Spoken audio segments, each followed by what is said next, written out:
Bienvenue dans le podcast « Il était une fois la Bible ». Ce podcast est la rencontre de deux passions. YouPray, l'application audio qui accompagne votre vie spirituelle quotidienne, et Bibliapédia, l'association qui cherche à faire connaître et aimer la Bible. Ensemble, nous avons conçu ce podcast inédit qui vous raconte, épisode après épisode, le livre le plus vendu au monde, avant même Harry Potter. Le Deutéronome, partie 1, les explorateurs. Chers tous, c'est avec beaucoup d'émotion que je commence le dernier livre de tout le Pentateuque. C'est le livre qui marque la fin des 40 ans dans le désert et donne le récit de la mort de Moïse. Après tout ce que nous avons vécu avec lui, ça n'est pas rien.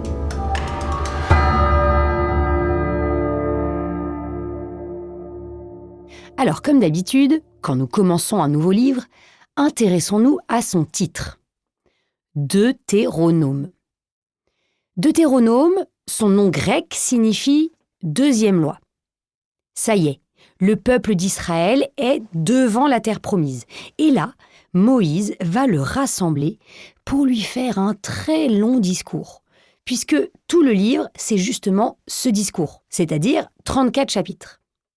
Alors, pourquoi ce discours est-il si long ? Parce que Moïse se met à raconter tout ce qui s'est passé depuis 40 ans. Il redit tout le livre de l'Exode, tout le livre du Lévitique et tout le livre des Nombres. Et pourquoi fait-il cela, à votre avis ? D'abord parce que, on commence à le savoir, la mémoire est très importante.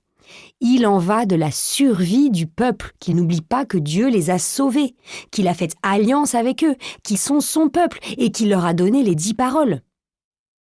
En plus, ceux qui écoutent Moïse ne sont pas ceux qui ont vécu les événements, mais leurs enfants, puisque le but des 40 ans du désert était que la génération incroyante meure. Enfin, il faut préciser que Moïse introduit des modifications dans certaines lois pour s'adapter au fait que le peuple ne sera plus nomade dans le désert, mais bien installé en terre promise. Et cela change la façon de vivre et du coup, le type de péché possible. L'autre nom de ce livre, c'est Devarim, le nom hébreu du livre, qui signifie « les paroles ». Im, c'est la marque du pluriel pour les mots masculins. Effectivement, le livre n'est quasiment qu'un flot ininterrompu de paroles de Moïse. Qu'est-ce qu'il est bavard ! Mais il faut le comprendre, ce texte est son testament, puisqu'au dernier chapitre, désolé, je vais mettre un peu fin au suspense, au dernier chapitre, Moïse va mourir. En plus, Moïse ne répète pas exactement ce qui était raconté dans les 3 livres précédents. C'est plus un commentaire qu'un récit. En effet, 40 ans après les événements, en y repensant, il les comprend un peu différemment. Ce que raconte Moïse est différent du récit à chaud que nous venons de lire pendant les 3 livres précédents. Il est donc très intéressant de comparer les 2 versions. Comme à chaque fois, chers auditeurs, je vous propose de récapituler les noms grecs et hébreux des livres que nous avons découverts jusqu'à maintenant. En grec, on parle de Pentateuque, du mot penta, 5, et teukos, étui.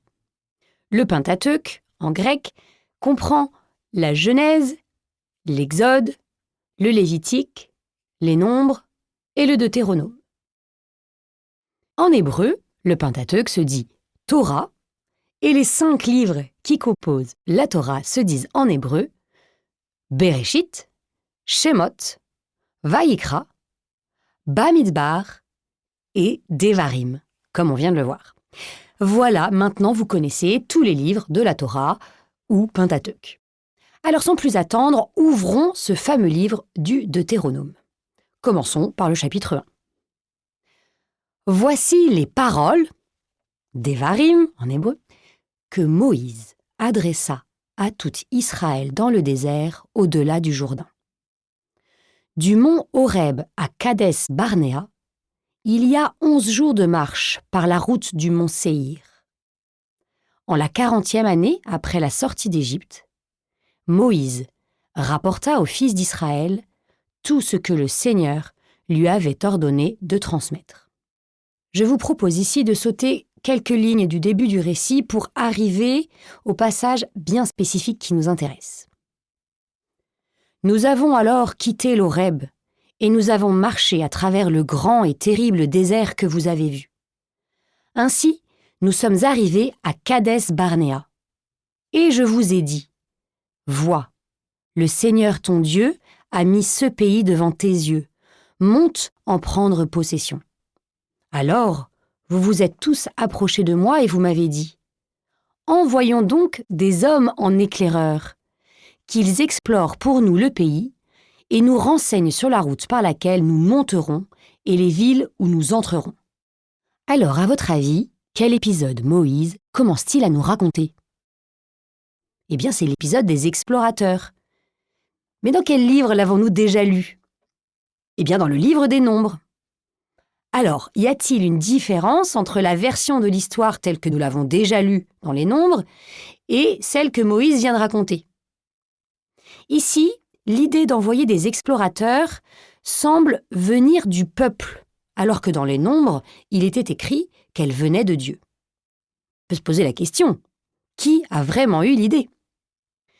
Une des façons de comprendre cette contradiction, c'est de considérer que, dans le feu de l'action, Moïse a cru que l'idée, proposée par le peuple, était inspirée par Dieu. Et donc, 40 ans plus tard, Moïse se rend peut-être compte qu'il a pensé à tort que l'idée du peuple venait de Dieu.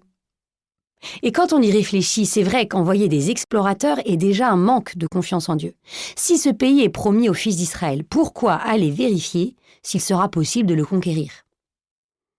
Alors, continuons à écouter cette intéressante deuxième version de Moïse. Cette proposition me parut excellente, et j'ai pris parmi vous 12 hommes, un par tribu. Ils ont parcouru le pays en espionnant. Ils ont pris dans leurs mains des fruits du pays, et sont descendus nous les apporter. Ils nous ont renseignés en disant « C'est un bon pays que le Seigneur notre Dieu nous donne. » Mais vous n'avez pas voulu y monter. Vous avez été rebelles à l'ordre du Seigneur votre Dieu. Vous avez calomnié le Seigneur en disant « C'est parce que le Seigneur nous hait qu'il nous a fait sortir du pays d'Égypte. C'est pour nous livrer entre les mains des Amorites et nous exterminer. Où donc allons-nous monter ? Nos frères ont fait fondre notre courage en disant « C'est un peuple plus nombreux et de plus haute taille que nous. Les villes sont grandes et fortifiées jusqu'aux cieux. Nous y avons même vu des géants. » Alors, à la différence du récit dans les Nombres, on dirait que, dans un premier temps, les explorateurs n'ont dit que du bien de la terre et que malgré cela, le peuple ne voulait pas y aller. Ce qui a incité du coup les explorateurs à avouer leurs craintes. Alors, peut-être qu'avec le recul, Moïse se rend compte qu'il n'avait pas prêté suffisamment attention aux récriminations du peuple dès le début du récit. On a bien vu d'autres épisodes où le peuple n'avait pas besoin d'être entraîné par d'autres pour récriminer. Moïse réalise que les explorateurs n'étaient peut-être pas les principaux coupables du refus du peuple d'entrer en terre promise. On reprend le récit. « Alors je vous ai dit, n'ayez pas peur. Le Seigneur votre Dieu combattra lui-même pour vous, exactement comme il a agi avec vous en Égypte sous vos yeux. » Moi je trouve qu'ici, Moïse est un peu gonflé. Selon le récit des Nombres, il n'a pas ouvert la bouche car il était atterré de leur réaction. En revanche, il avait dit ces paroles devant la mer Rouge, donc il confond les épisodes. Mais encore une fois, est-ce qu'il ne l'a pas dit ou est-ce qu'il l'a dit mais que personne n'y a prêté attention, encore moins qu'aux paroles de Caleb et Josué, ce qui fait que ce n'était pas mentionné dans les Nombres. À la différence des 3 livres précédents, Moïse dira « je » tout au long du Deutéronome. C'est donc un écrit très personnel et on se souvient toujours très bien de ce qu'on a dit soi-même. Tu l'as vu aussi dans le désert. Le Seigneur, ton Dieu, t'a porté comme un homme porte son fils, tout au long de la route que vous avez parcourue jusqu'à votre arrivée en ce lieu. Là aussi, peu importe si Moïse a réellement dit cette phrase, elle est juste magnifique. On peut imaginer ce père marchant avec difficulté, les pieds s'enfonçant dans le sable, sous le soleil du désert avec son fils, le peuple d'Israël, dans les bras. Quand on a l'impression que tout est difficile et surtout qu'on fait beaucoup d'efforts, on peut se souvenir qu'en réalité, Dieu nous porte dans ses bras. L'homme doit faire une partie des efforts, mais Dieu en prend une grande part. Et l'homme ne s'en rend pas compte. Il marchait devant vous sur la route pour chercher le lieu de vos campements. Il était dans le feu durant la nuit pour éclairer vos pas sur le chemin et dans la nuée durant le jour. Le Seigneur a entendu le bruit de vos paroles. Il s'est irrité. Personne de cette génération mauvaise ne verra le bon pays que j'ai juré de donner à vos pères, à l'exception de Caleb, qui a suivi le Seigneur sans réserve. Alors, j'aime beaucoup ce compliment qu'il fait à Caleb. Il a suivi le Seigneur sans réserve. C'est une bonne définition de ce qui fait plaisir à Dieu, qu'on le suive sans réserve. Même contre moi, le Seigneur s'est mis en colère. À cause de vous, il a dit « Toi non plus, tu n'y entreras pas ». Tiens, alors cette fois-ci, la raison pour laquelle Moïse n'entrera pas en terre promise est justement l'épisode des explorateurs. À la fois, cela semble plus adapté.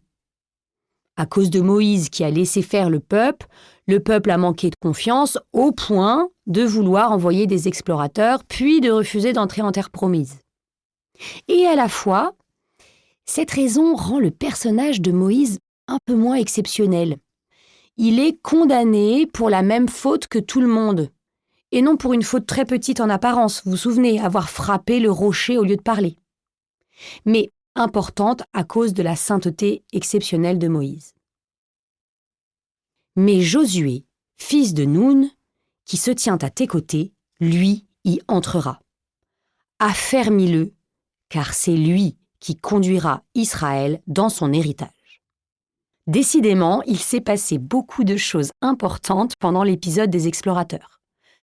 Nous apprenons encore que, puisque Moïse ne rentrera pas en terre promise, Josué est choisi à ce moment-là pour être son successeur.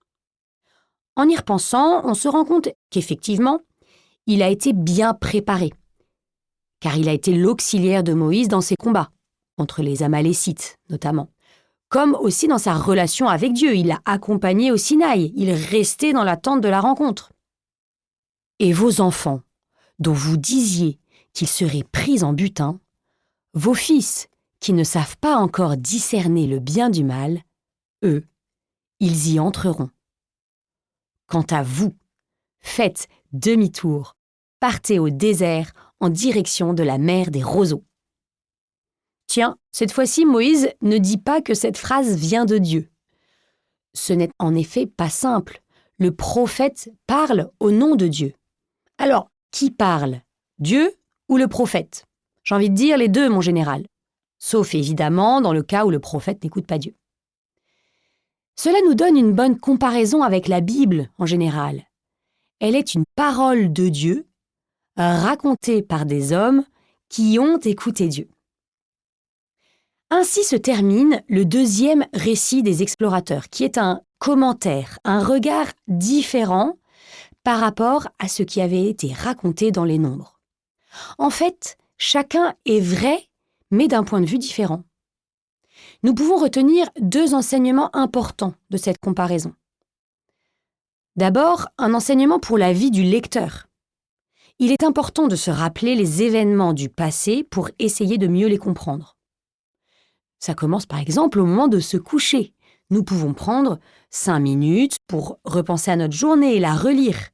Tout comme on peut faire à la fin d'un projet une relecture de celui-ci, avec les regards croisés des différentes personnes qui ont travaillé dessus. Le deuxième enseignement est un enseignement pour la lecture de la Bible. Même quand un événement n'est raconté qu'une fois dans la Bible, à chaque fois qu'on le relit, on pourra y trouver des détails qu'on n'avait pas vus la fois d'avant. Donc bonne nouvelle, on pourra relire la Bible toute notre vie sans s'ennuyer. Dans le prochain épisode, nous aborderons un autre passage très célèbre du Deutéronome, le Shema Israël. Une prière incroyablement profonde et qui nous permettra de réviser un peu notre hébreu. À la semaine prochaine!